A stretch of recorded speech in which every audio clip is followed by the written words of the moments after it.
আজকে সৌদি পুরুষ তার ভালোবাসার আপন বউয়ের জন্য লাল গোলাপ দিয়ে একটা ফুলের তোড়া বানায় নিয়ে যাবো। আমার সাথে দেখতে পারতেছেন মোহাম্মদ জিল্লু। আপন বউ আমি এই জন্যই বললাম কারণ কিছু কাস্টমার আছে ফরের বউকেও ফুল দিতে ভালোবাসে। লাল গোলাপ একটা না দুইটা না প্রায় 20টা গোলাপ দিয়ে একটা ফুলের তোড়া বানাই দিব। পাশে আছে জিল্লু, দেখতেছে কাজগুলা, সে কাজ শিকার খুবই আগ্রহ। তবে হ্যাঁ, জিল্লুকে নিয়ে আমার অনেক ফানি ভিডিও দেখছেন, সে মানুষটা খুবই ভালো। আমার পাশের রুমে থাকে, মাঝে মধ্যে আমার দোকানে এসে সময় কাটায়, তারে নিয়ে গল্প করি। আর আজকে গল্পের পাশাপাশি ডাইরেক্ট কাজে লাগাই দিছি। কোনটারে কি নামে ডাকে তারে শিখাইতেছি, বইলা দিতেছি আমার একটু হেল্প করার জন্য। বলে একটা নিয়ে আসে আর একটা। যাই হোক, জিল্লু আস্তে আস্তে শিখে গেল না যদি আমার সাথে 15 থেকে 20 দিন কাজ করতে পারতো। কারণ সৌদি আরবে ফুলের কাজ সবাই জানে না, তবে যারা কাজ জানে তাদের ভালো বেতন, ভালো ফ্যাসিলিটি আছে। আর এই কাজটা সহজে শিখা যায় না, শিখা যায় তবে শিখা যায় না এজন্য কারণ এই যে জিল্লু আমার পাশে দাঁড়িয়ে আছে, এটা কিন্তু মমনুন অপরাধ। এই মুহূর্তে যদি মক্তবাল আমেলের লোক আইসা দোকানে দেখে যে এই জায়গায় আরেকজন লোক কাজ করতেছে, একজনের কাগজ আছে আর একজনের কাগজ নাই, তাইলে দোকানের নামে ফাইন বসাই দিব। তখন আমার কফিলও এই দায় নিবে না, তখন আমার কফিলও আমার কাছ থেকে টাকা দাবি করবো। বলবো আমি কি তোরে বলছিলাম বাহিরের লোক আইনা দোকানে দাঁড় করাইতে, তারে কাজ শিখাইতে? সৌদি আরবে সবকিছুই নিয়মের ভিতর দিয়ে যেতে হয়। কারণ জিল্লু যেভাবে পাশে দাঁড়িয়ে আছে, এই সময় যদি বলো দেওয়ার লোক তোমার মক্তমাল আমেলের লোক আইসা দেখে সে আমার সাথে কাজ করে, সে যদি আমার কাস্টমার না হয় তাইলে বিপদ আছে।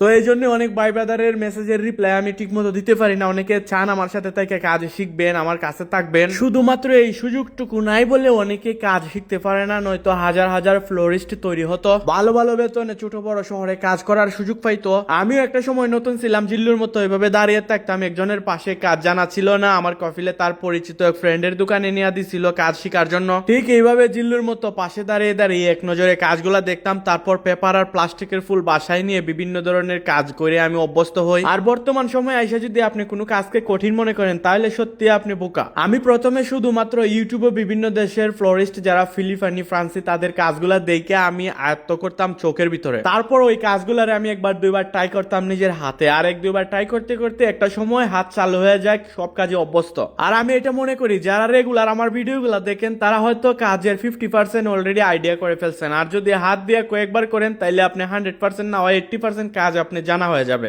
আর হ্যাঁ, আমি এটা সবসময় বলি, আপনি যত বছরই ফুলের দোকানে কাজ করেন না কেন, কাজ শেখার কোনো শেষ নাই। ফ্লাওয়ার শপের কাজ মানে হাতের কাজ, আর হাতের কাজ প্রতি বছরে বছরে আপডেট হয়, বিভিন্ন ধরনের ডিজাইন তৈরি হয়, এক এক সময় এক এক ডিজাইন ট্রেন্ডিং এ থাকে, তখন ওইগুলাই করতে হয়, ওইগুলা শিখতে হয়। আর আমি এটাও বলি, যারা আমার চাইতে একদিন বেশি ফুলের দোকানে কাজ করছে তারা আমার চাইতে একদিনের অভিজ্ঞতা বেশি অর্জন করছে, আমি তাদেরকে একদিনের হইলো গৌরব মানি। যে যেখান থেকে ভিডিওটি দেখতেছেন ফেসবুক, ইউটিউব চ্যানেলটা সাপোর্ট করে দিবেন। ধন্যবাদ।